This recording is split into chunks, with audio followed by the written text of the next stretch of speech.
Welcome, deep divers, to another journey into the ideas that shape our lives. Today, I want to plant a thought in your mind, something that could really shift your perspective. Imagine for a moment feeling this undeniable fundamental connection to every single person you encounter. Not just your family, your friends, not just people you know, but truly everyone. The stranger in the grocery store, maybe a politician you strongly disagree with, someone living halfway across the world you'll absolutely never meet. How would that feeling, that deep sense of connection, how would it reshape your sense of duty? Your understanding of what's right, how you choose to act moment to moment. That's a perfect starting point because, well, that's precisely the fascinating territory we're diving into today. It's surprisingly practical, too. For the ancient Stoics, what we often translate as justice or dikaiosune in the Greek, it was so much more than just a legal concept, confined to courtrooms and laws. Right, not just about laws and punishments. Exactly. At its very core, it was a deeply personal virtue, woven right into the fabric of human interaction itself. It really gets down to our inherent, almost unwavering duty to one another, an ethical imperative that springs directly from our shared humanity, our shared rationality, and our place in the cosmos. And understanding that profound idea, well, that's the core mission for this deep dive. We've gathered insights from the foundational texts, Seneca's essays, which are just incredibly thought-provoking, Epictetus's very practical discourses, Marcus Aurelius's meditations, which feel so personal. The big three. And we've also drawn on some brilliant modern interpretations from scholars like William Irvine, Lawrence Becker, David Feidler, A.A. Long, people who've really wrestled with these texts. Our goal here isn't just, academic study. It's to extract the potent core wisdom on Stoic justice and really understand how it connects directly to your individual life, your daily experience, and the broader human picture.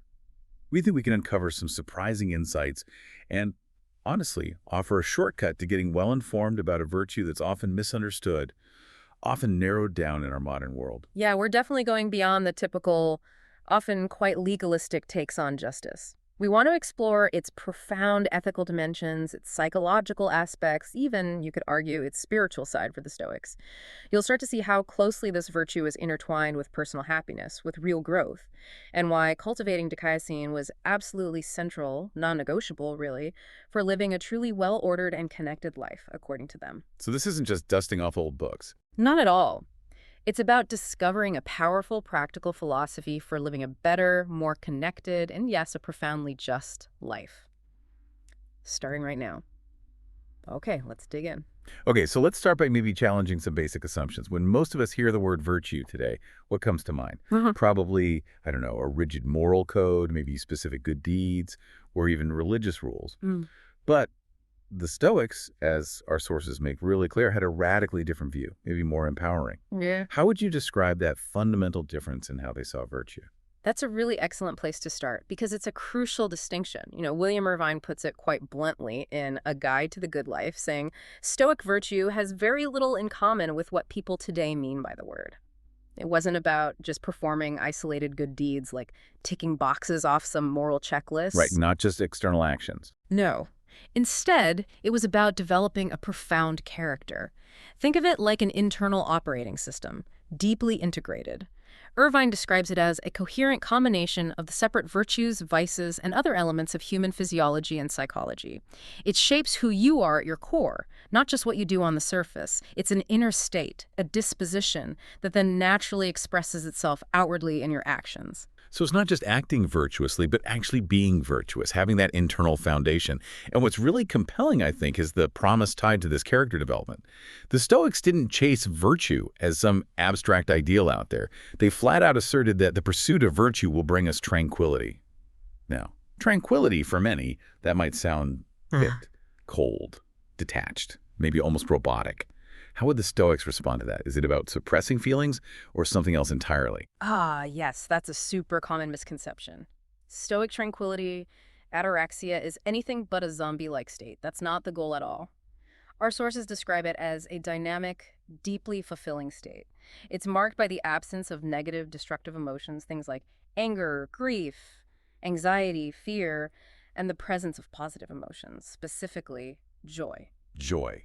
Okay, that's different from just being calm. Absolutely. It's a profound inner peace, yes, but also a calm resilience. It lets you navigate life's inevitable ups and downs without being overwhelmed by those destructive passions. So, for you, the listener, this isn't just some ethical rule to follow, it's a radical reframing of how you can achieve deep, unshakable inner peace and genuine happiness, regardless of what's happening externally. It shifts the whole focus away from external rules and judgments towards internal development. It offers a pathway to well being that's actually attainable.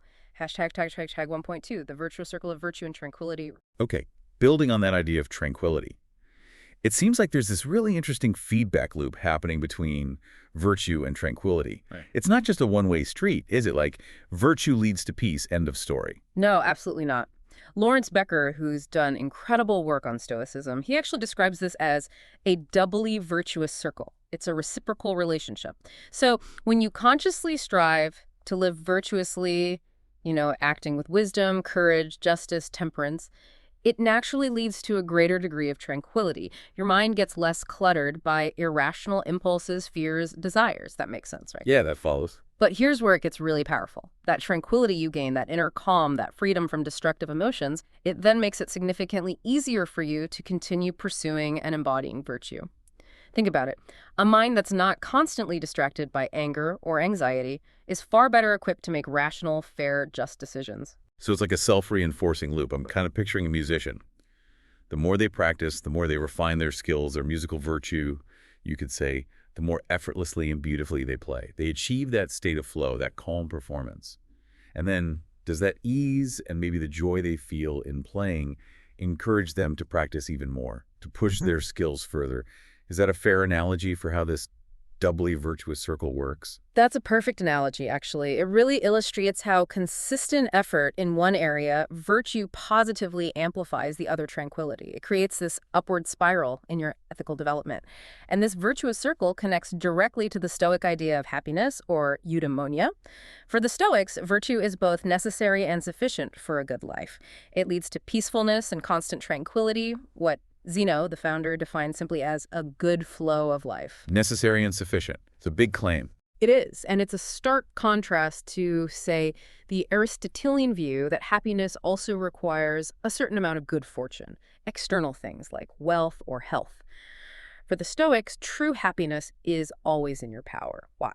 Because it resides entirely within your virtuous character and the tranquility that flows from it, not in external circumstances you can't control. What's really revolutionary here, I think, is the implication. Your emotional state isn't just some side effect of life hitting you. It's an active participant. It's foundational to your ethical journey and your ability to live well, and it's fundamentally under your control. That focus on character, on the internal state, is so key. Now, something crucial that often gets missed, especially when we talk about a specific virtue like justice, which is our focus today, is that these virtues don't operate in isolation, do they? They're not separate boxes to check. Why is it that for the Stoics, you can't really be just without also being, say, wise or courageous? Right, because of what scholars call the unity of Stoic virtue. It's not a collection of separate personality traits you can kind of pick and choose from.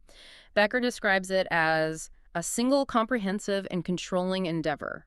All the virtuous dispositions are perfectly integrated. This means that any apparent conflicts between virtues like should I be just or merciful here are resolved in deliberation and choice, because true virtue is holistic. It's integrated. Like a well-oiled machine, you can't just pull out one part and expect it to work right. Exactly that. You can't be truly just without the wisdom to discern what's right and wrong in complex situations. You need the courage to act on that discernment, especially when it's difficult or unpopular. And you need the temperance, the self-control to stop your own biases or impulses from corrupting your judgment. It all works together. Okay, so it's not just about following a rule labeled justice. It's applying that rule, or perhaps going beyond a simple rule, from a place of integrated wisdom, courage, and self-control. So a truly just person wouldn't just enforce a law blindly. They'd consider its application with wisdom, have the courage to apply it fairly even if it costs them personally, and possess the self-control to act impartially, free from their own emotional reactions or biases. Their actions become coherent, integrated.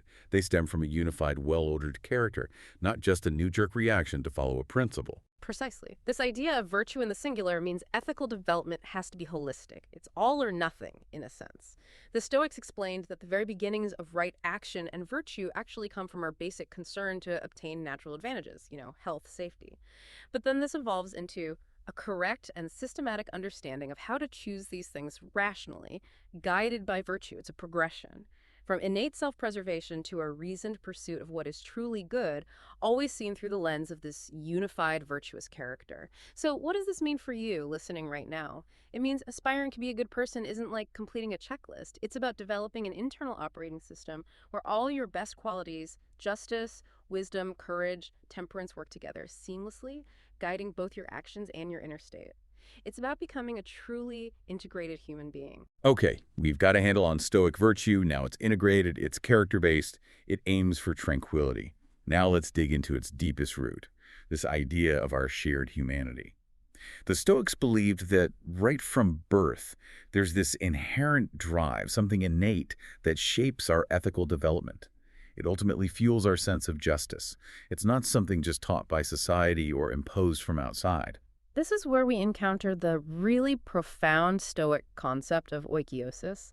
It's often translated as appropriation or familiarization, but maybe think of it as a kind of natural, inbuilt homing beacon for connection. This doctrine basically says that as soon as a living thing is born, it feels a concern for itself. It's introduced to preserving itself, its own constitution, its physical and mental makeup, and it naturally loves the things that help preserve that constitution. So like an infant instinctively recoiling from pain, seeking warmth, seeking nourishment, that's oikiosis in action. That's the very beginning of it, yes. The infant is concerned with its own well-being, its own preservation. That's the starting point. Okay, so we can frame it like this. Our first principle of action is drawn from loving oneself. Now that sounds potentially selfish, but you're saying it's not meant that way. Not at all. It's simply the descriptive starting point for rational self-preservation.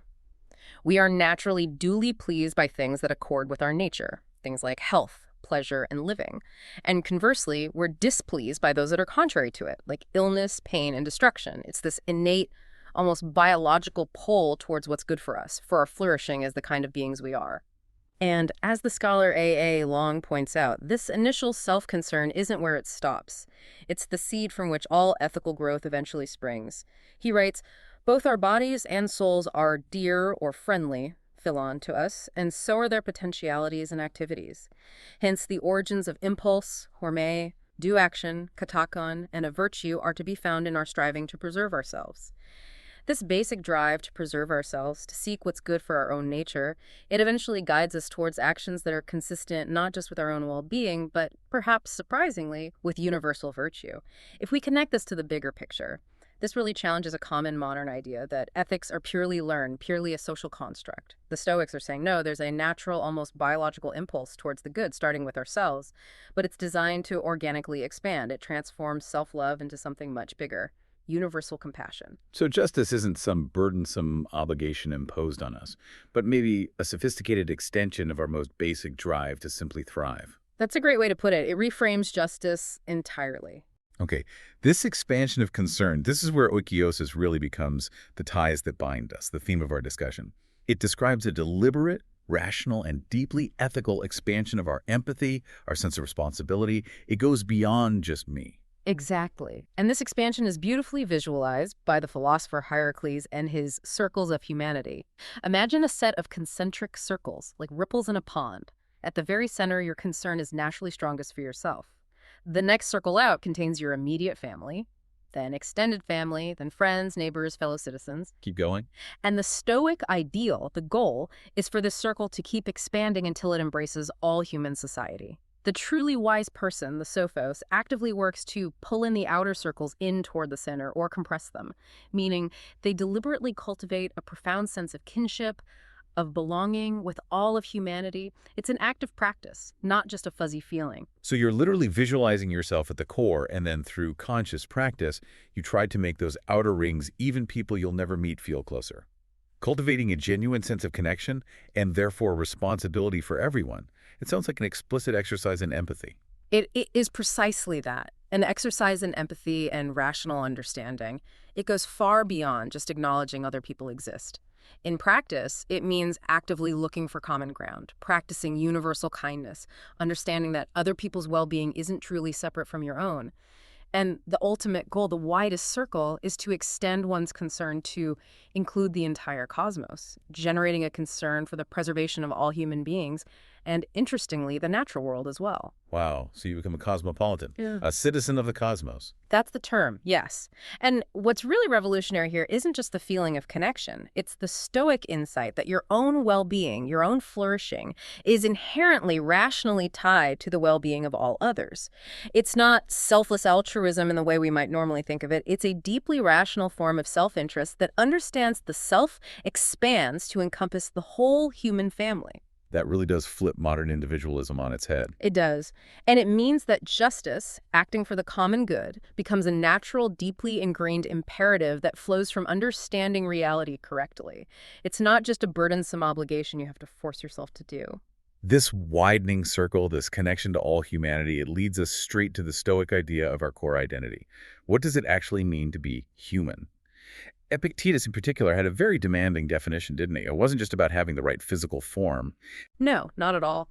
Epictetus argues quite forcefully that a true human being is one who recognizes nothing more authoritative than volition.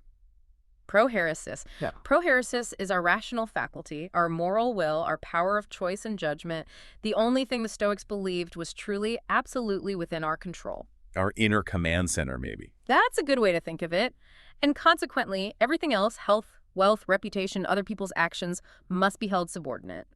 We have to keep our proheresis unenslaved and sovereign. And here's the kicker. Those who fail to identify with and actively cultivate this rational moral character are, in Epictetus's rather harsh view, not properly human.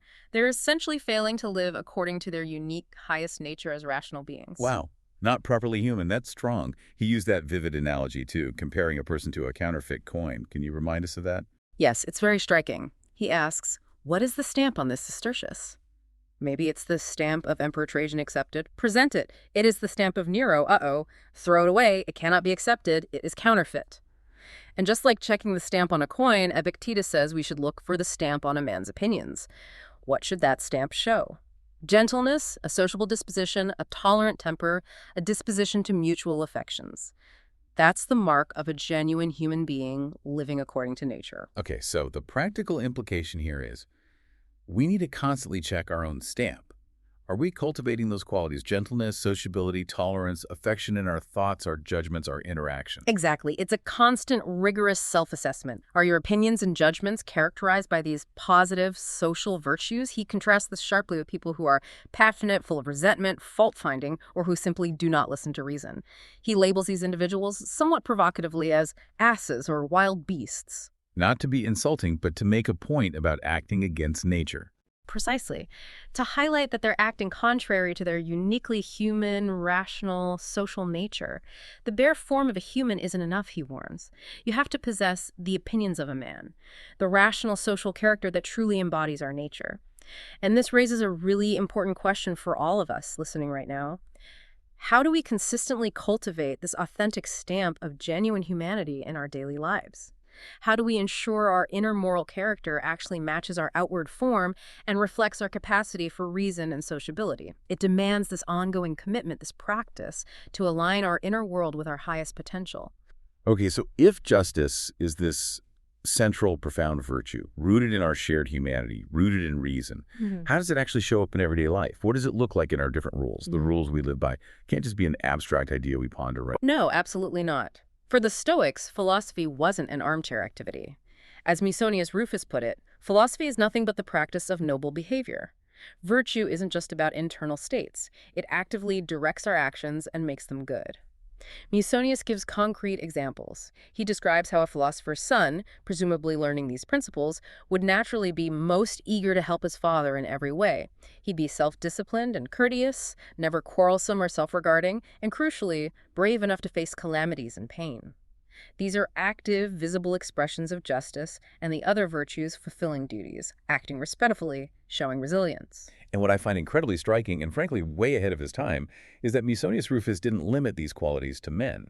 He made a point of saying women should be just to right. He did. He argued very clearly that if it is appropriate for women to be just, it is necessary for both men and women to have learned these same most supreme and important things. He believed that education for the most important things in life, meaning virtue, should be identical for everyone. The focus should be on developing good character and behaving nobly, regardless of gender or social station. It's about embodying virtue in every interaction, recognizing that virtue itself is universal. That's fantastic. So it's not just about following prescribed social rules, but about bringing this virtuous character into every role we play. Exactly. And Epictetus reinforces this. He emphasizes that our appropriate actions, the kathekanta, our duties, are primarily focused on social relationships. Our correct performance of one's social roles is both outwardly and inwardly oriented. It demands sensitivity to the dignity and claims of other persons. So, if you're a parent, your kathekon isn't just, say, feeding your child, it's nurturing their character, providing a virtuous example. If you're a leader, it's not just giving orders, but fostering the growth and well-being of your team, treating them justly, even when it's hard. Acting ethically within whatever role you find yourself. Yes, whether public or private. The Stoic sage, that ideal figure, while definitely prioritizing self-improvement and inner integrity, would never neglect their social relationships or their duties to others. And here's where it gets really interesting for our discussion of justice. Your commitment to virtue doesn't isolate you from the world. It actually calls you into deeper, more mindful, and more conscientious engagement with the world and the people around you. Hashtag 3.2, choosing companions and avoiding infection. Okay, so our relationships are fundamental. They're the arena where we practice justice and cultivate this expansive sense of humanity we've been talking about. And the Stoics, interestingly, had some pretty strong views on who we should actually associate with. Almost like a kind of, I don't know, ethical hygiene. That's a great way to put it. Seneca, in particular, used this powerful metaphor of infection, a concept that resonates maybe even more strongly today in our hyper-connected world. He warned quite starkly that we can become infected with the bad qualities of others. Like catching a disease, we can catch a disease by merely being breathed on. Wow. So proximity matters, ethically speaking. Immensely, according to Seneca. Therefore, he advised, we must choose our friends with great care based on the health of their character. Now, this isn't about being snobbish or judgmental in a superficial way. It's about safeguarding your own ethical development, your own tranquility. Your social environment isn't just a passive backdrop. The Stoics saw it as an active force shaping your moral and psychological health. So it's not just about avoiding, let's say, toxic people, but maybe also about actively seeking out uplifting connections. Does it work both ways? Yes, absolutely. The good news, according to Seneca, is that it's the same thing with virtues, but in reverse. People who possess good character, who embody virtue, can actually make us better human beings just by our association with them. They can inspire us, challenge us, model virtuous behavior.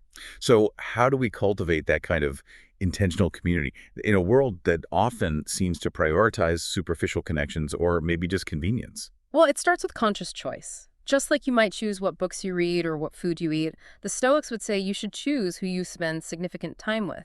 Seek out individuals who embody the virtues you aspire to cultivate in yourself, people who inspire reflection, growth, and ethical conduct. And building right on this, Seneca places tremendous emphasis on the importance of gratitude. He insists we should make every effort to be as grateful as possible. Gratitude is part of justice. How does that connect? Because gratitude, for Seneca, is both an emotion and a virtue. It lies at the very heart of ethics precisely because it deals with the way we relate to other people. It fosters reciprocal goodwill, strengthens social bonds, and makes a functioning ethical society possible. He even goes so far as to say, without love and gratitude, it's simply impossible to live well. So what does this really imply for you, the listener? It's the powerful idea that your relationships aren't just for fun or convenience. They are absolutely critical to your ethical health, to your development of virtue, and to the very possibility of living a good, flourishing life. They are, in fact, an essential component of living justly. Okay, if we are all truly interconnected, as Oikiosis suggests, if our circles of concern genuinely expand to embrace all of humanity, then our actions have to, by necessity, extend beyond just personal benefit. They have to contribute to the common good. This is where justice becomes a very public virtue. But how challenging is that, really, prioritizing the whole over personal gain? Oh, it's immensely challenging, no doubt. But the Stoics also saw it as immensely rewarding, as essential to a good life. Look at Marcus Aurelius in his Meditations. He's constantly reminding himself to do justice with all our heart and to speak truth. And he connects this to enjoying life, adding one virtuous office to another so as not to leave any vacant interval. His view of the universe as a city isn't just a nice metaphor. It directly implies a duty, a responsibility to the whole community. It makes us all cosmopolitans, citizens of this universal city. And that guides how we should act, always with the larger community, the common good, in mind. So this really challenges you, the listener, to think, what help did you offer your country, your community, your city in that broader sense? Epictetus had a slightly different take, didn't he? He argued it's not necessarily about grand public works. Right. He said the real contribution isn't building porticos or baths, impressive external projects. It's being another citizen, faithful and modest. He concluded quite simply, it is enough if every man fully discharges the work that is his own. So your most profound contribution to the common good might actually be living justly and virtuously within your own daily sphere of influence, your family, your work, your immediate community, rather than necessarily seeking grand public recognition. Being a good person where you are. Exactly. And this connects to what Lawrence Becker calls the optimization norm in Stoic agency. It's the requirement to try to optimize the success of multiple endeavors. This means actively looking for solutions that integrate potentially conflicting aims for the greatest overall good. You recognize that your individual good is fundamentally intertwined with the good of the whole. So if you're, say, a business leader, it's not just about maximizing profit. A Stoic approach would require considering the well-being of your employees, the impact on the environment, the benefit to the wider community, trying to find a solution that optimizes across all these virtuous concerns simultaneously. That sounds incredibly difficult in practice. It is. But it's the ideal. And this principle was famously embodied by figures like Cato the Younger. Ah, Cato. He really lived this stuff, didn't he? Even when it put him in direct opposition to the most powerful people in Rome. Tell us a bit more about how his Stoicism guided his public life, his sense of justice. Cato is a fascinating example. He was famously described as no better friend, no worse enemy, which speaks volumes about his unwavering principles. He actively used his Stoic philosophy not just for personal integrity, but as a steadfast compass for civic duty during the incredibly turbulent times of the late Roman Republic. He was notorious for resisting the rampant corruption of his era, often standing virtually alone against figures like Julius Caesar and Pompey. He'd do things like walk bareheaded and barefoot in Rome, defying social norms, not out of weirdness, but as a symbol of his commitment to simplicity and truth in a world drowning in luxury and deceit. A deliberate statement. A very deliberate statement. He used his philosophy to resist the temptations of power, wealth, and compromise. He consistently advocated for the health of the Republic, for justice, even when it led to his own exile and, ultimately, his tragic choice to end his life rather than submit to tyranny. For Cato, this wasn't about making grand gestures for fame. It was about rigorously living out his kathakonta, his duties, to the absolute highest degree, genuinely believing that his personal virtue directly contributed to the well-being of the city, the common good. And his life really forces us to ask, how do we maintain our integrity and our commitment to justice while engaging with a world that so often seems to demand compromise, expediency, and self-interest? Cato's example suggests it's a constant active struggle, a balancing act that sometimes requires immense courage and personal sacrifice. Okay, so we have this ideal of integrated virtue, of expanding concern, of acting for the common good. But let's be realistic. Even with the best intentions, negative emotions can completely derail our pursuit of justice and harmony. Seneca, in fact, considered one particular emotion a form of brief insanity. What was it about anger that he saw as so utterly destructive? Yes, he was talking about anger, of course, and his essay on anger is just devastatingly powerful. He calls it brief insanity, plain and simple. And he details the enormous damage it inflicts. He states quite chillingly, no plague has cost the human race more. He points to everything from people being killed, poisoned, and sued on a personal level to cities and nations' ruin on a collective level, all as direct consequences of anger running rampant. Seneca's conclusion was stark. Being angry is a waste of precious time. It's fundamentally irrational, it blinds our reason, and it inevitably leads to unjust actions and breaks those vital social bonds. The Stoics even called anger anti-joy, didn't they? Because it actively destroys our tranquility, that state of positive well-being they valued so highly. Margaret Graver points out that orgullodos, which is like a proneness to anger, wasn't just seen as a momentary lapse. It was viewed as a proclivity, almost a chronic condition, like a physical illness that needs deliberate treatment. It's a character flaw that actually undermines our capacity for justice and peace. So, what was the Stoic strategy for dealing with something they saw as so corrosive? And interestingly, does modern psychology offer any similar advice? The Stoic strategy is, perhaps counterintuitively to some modern ideas, to act the opposite of anger. They definitely did not advocate for venting or indulging it, believing that just fuels the fire. And yes, modern psychology, as discussed in sources like A Handbook for New Stoics, largely backs this up. Research suggests that venting anger, while it might provide temporary relief, often creates a vicious cycle. It doesn't resolve the underlying issue and can even strengthen those angry neural pathways. So, letting it all out might actually make it worse in the long run.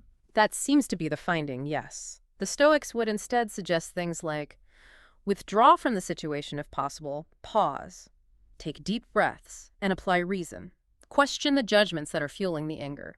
Even Marcus Aurelius, remember, the emperor dealing with immense stress, explicitly wrote about how he struggled with his own feelings of anger and worked to become a more calm and reasonable man.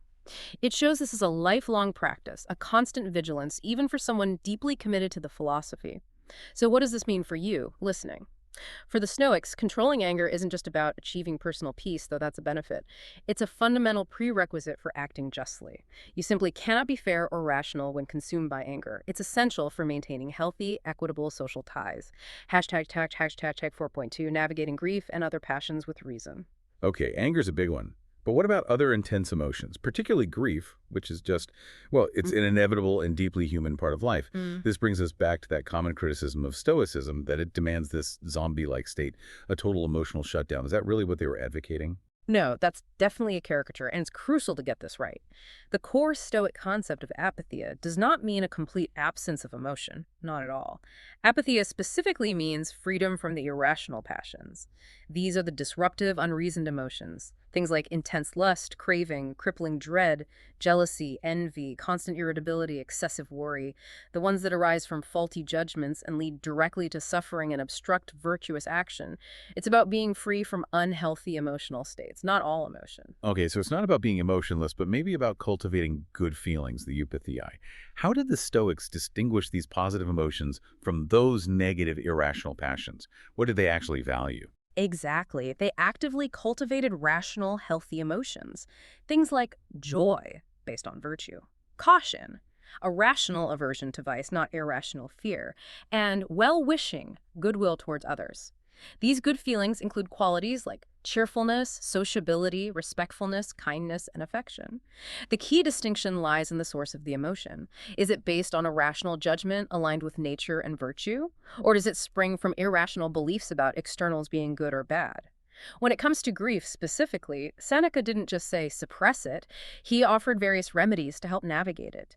Things like acknowledging the loss realistically, but also focusing on what remains, practicing gratitude for the time you had, remembering the natural, ephemeral nature of all things. He aimed to manage it with reason, not deny it. That sounds more nuanced than just don't feel sad. Much more nuanced. And interestingly, some modern thinkers, like Sattel and Summers, have questioned the modern emphasis on constant emotional expression. They suggest that sometimes reticence and suppression of feelings, far from compromising one's psychological well-being, can be healthy and adaptive. They even argue that, for many temperaments, an excessive focus on introspection and self-disclosure is depressing. The Stoics would likely resonate with that.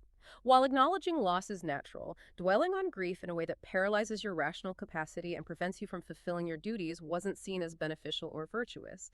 If we connect this back, the Stoic approach isn't about emotional numbness. It's about making a crucial, rational distinction between healthy emotions that support virtue and irrational passions that obstruct it.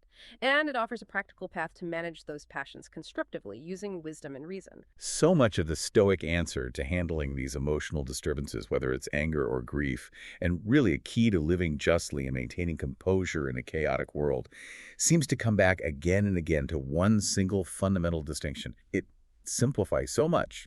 Many listeners might know it, but its implications are incredibly deep. Absolutely. This is the bedrock in many ways. The famous dichotomy of control, sometimes called the Stoic fork. It's deceptively simple, but profoundly powerful. It posits that some things in life are up to us, meaning fully within our control. This category is actually quite small. primarily our judgments, our values, our intentions, our decisions to act, our prohairesis, and then there's everything else which is emphatically not up to us. This includes all external factors: our wealth, our health, to a large extent, our reputation, the weather, and crucially, the actions and opinions of other people. Everything outside our own will, basically. Pretty much. And the Stoics argue that it's fundamentally irrational to demand or be emotionally disturbed by things that are outside your sphere of control. It makes no logical sense. This confusion, blurring the lines between what is truly ours to manage and what isn't, is identified as the root cause of most emotional suffering. We literally create our own anguish by wishing reality were different in ways we can't influence, by getting upset about externals. The power here really seems to lie in its immediate practical application. Just remembering this distinction in the heat of the moment can help you recover a sense of indifference toward external things. Right. It shifts your focus instantly. It does. It frees up all that mental and emotional energy you were wasting, fruitlessly battling circumstances you can't change, or worrying about outcomes you don't control. It allows you to redirect that energy towards what you can control: your internal responses, your judgments, and your virtuous actions. And think about how this applies to our interactions with difficult people, which is so relevant to justice. Yeah, how does it help there? Well, Marcus Aurelius gives direct advice. When you find yourself disgusted with the impudence of anyone, he says, immediately ask yourself this: can the universe, then, be without the shameless? It cannot. Wow. So, don't demand the impossible. Accept that shamelessness, injustice, unreasonableness exist in the world as part of its fabric, just like thorns on a rose bush. Nature, he adds, provides us with meekness as an antidote, our own capacity for patience and understanding against the unreasonable person. He also reminds us that everyone who does wrong misses his aim. They act out of ignorance or faulty judgment about what's truly good. This isn't about excusing bad behavior, not at all.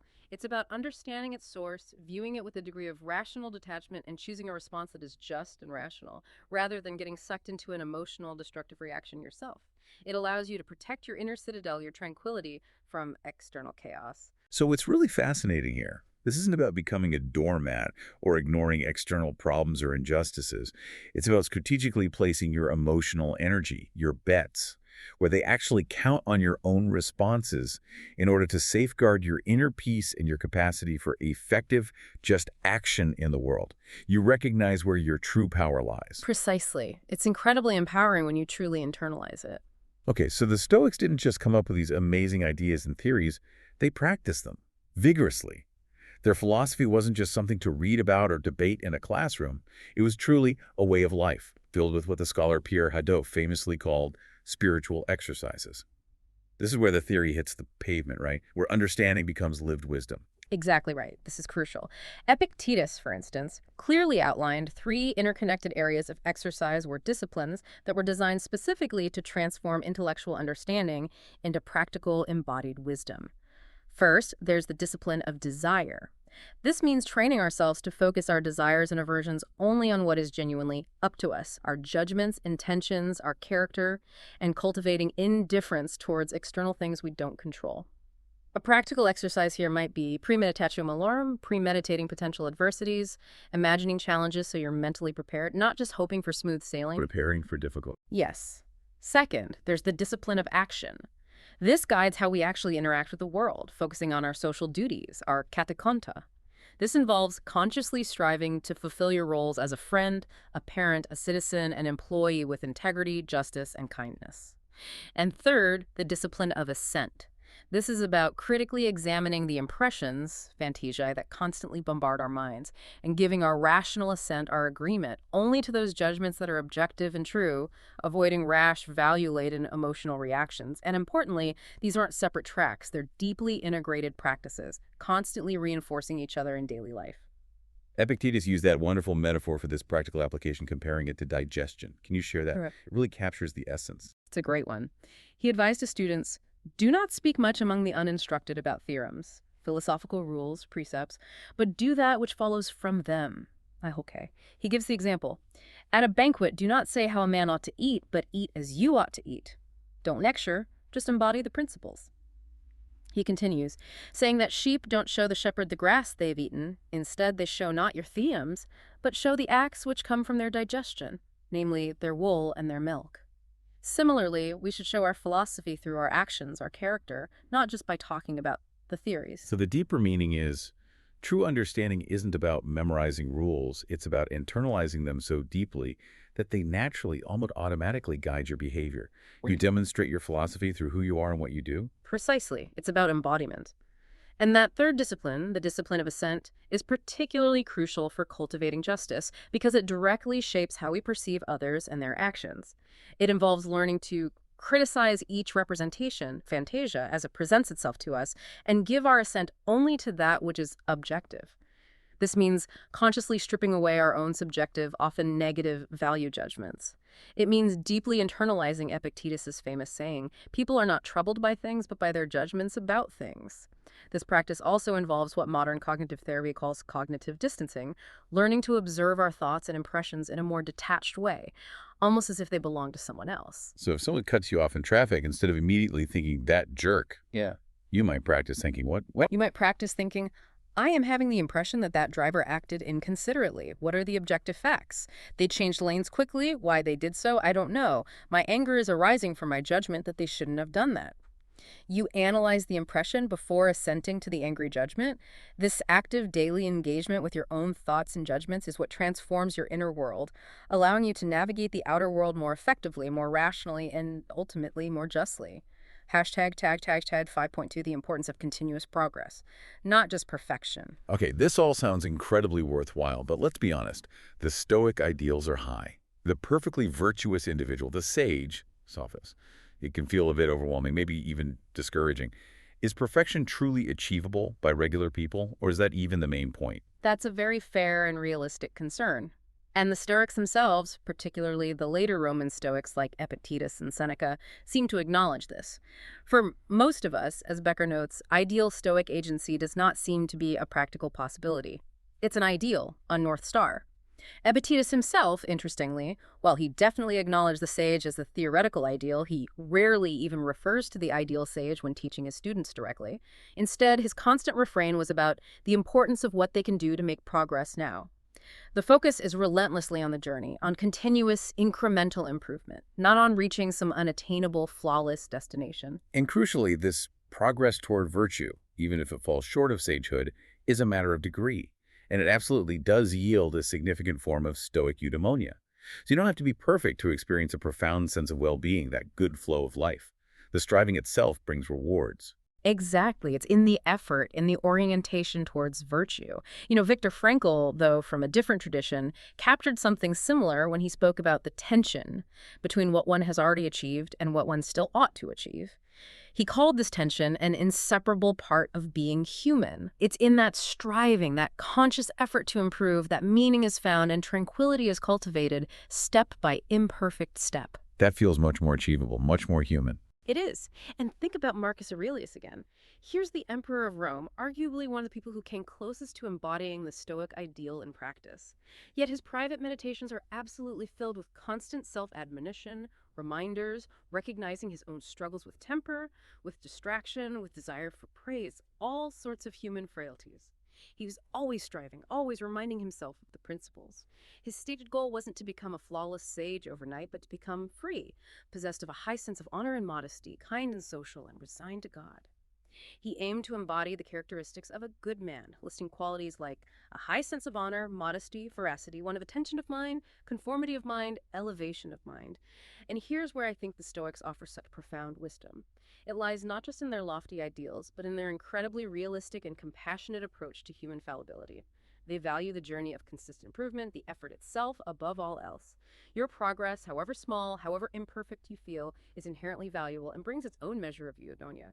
Hashtag 5.3 piety and acceptance of nature's order. Now, at the very deepest level, it seems Stoic justice, and indeed their whole ethical system, connects to this profound sense of a universal order, a kind of cosmic rationality. This worldview might seem a bit unfamiliar or maybe even challenging for some modern listeners, especially those not inclined towards classical theology. How did the Stoics view their relationship with this cosmic order, and how did that inform their sense of justice and acceptance? This is what the Stoics called piety towards the gods. But it's important to understand this wasn't necessarily about ritualistic worship in the way we might think of religion today. It was more about holding right opinions about them. This meant, firstly, believing that the universe, the all, is administered well and justly by a divine, rational principle, often called Zeus, nature, fate, or logos. And secondly, and crucially for practice, it meant learning to obeying them and to yield to them in everything which happens. Yielding to everything. That sounds potentially passive, like resignation. It can sound that way, but it's intended as a rational acceptance, not blind submission. The idea is that the universe operates according to this benevolent and rational logos. Therefore, true piety, true wisdom, lies in understanding and accepting this order. And how is this acceptance achieved practically? By withdrawing from the things which are not in our power, and by placing the good and the evil only in those things which are in our power, namely our own judgments and choices. You align your will with the rational flow of the universe. This sounds very much like that famous dog and cart metaphor that Cleanthes supposedly used. Can you explain that? Yes, it's a powerful image. Imagine a dog tied to a moving cart. The dog has a choice. It can trot along willingly with the cart, accepting the direction it's going, or it can resist, dig its heels in, and struggle against the rope. But either way, the cart is going to move and the dog is going with it. As the saying goes, fate guides the willing, but drags the unwilling. Resisting the inevitable flow of events only causes suffering. The wise person, like the willing dog, understands the direction of nature, accepts it, and aligns their actions accordingly. They might say, as Epictetus suggests, "Lead me, Zeus, and you too, destiny. Where'er your laws have fixed my station, I'll follow unflinchingly." Or more simply, "Give what thou willest, take back what thou willest." So what are the implications of this kind of acceptance for our sense of freedom and our ability to act justly within this framework? Does accepting fate mean we just give up trying? Yeah. Not at all, and that's the key point. While modern readers might not share the specific Stoic theology, that belief in a personal, benevolent providence where reason infuses the universe, the underlying psychological principle is incredibly potent. It's about radical acceptance of reality as it is, particularly the parts outside our control. This acceptance isn't passive resignation. It's actually incredibly empowering because it frees up immense mental and emotional energy that was previously wasted fighting against the unchangeable.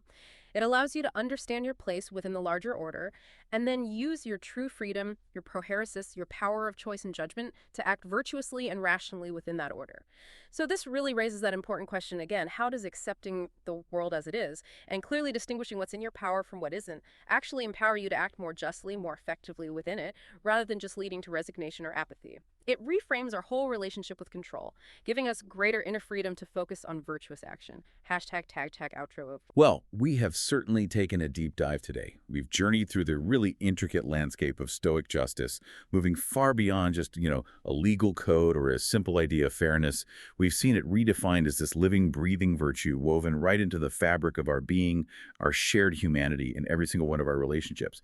It truly is a journey from basic self-preservation all the way out to universal compassion. That's exactly right.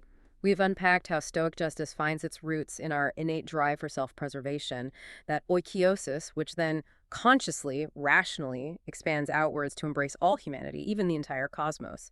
It's fundamentally about recognizing our shared rational nature, actively cultivating those good feelings, the eupathei, and mastering destructive anti-joy like anger. And doing all this through very practical spiritual exercises like rigorously applying the dichotomy of control. This isn't abstract philosophy. It's really a blueprint for living a well-ordered, connected, and meaningful life. And ultimately, I think this whole deep dive serves as a powerful call to action. It's that profound reminder from Marcus Aurelius to do justice with all our heart and to speak truth. This isn't just about thinking nice thoughts or contemplating virtue in isolation. It's about the acts which come from their digestion, as Epictetus put it. It's about actively shaping our character, transforming our relationships, and making our unique contribution, however small it might seem, to that universe as a city. It's about truly embodying the philosophy in how we live. So maybe as you go about your day after listening to this, here's a thought for continued reflection. If, as the Stoics powerfully suggest, our genuine humanity is truly reflected in our gentleness, a sociable disposition, a tolerant temper, a disposition to mutual affections, then maybe every single interaction you have today, no matter how small, how fleeting with a colleague, a family member, a stranger, isn't just an exchange. Maybe it's an opportunity to see and affirm that shared humanity both in yourself and in every other person you meet, even, perhaps especially, the ones you find challenging. That's a powerful thought.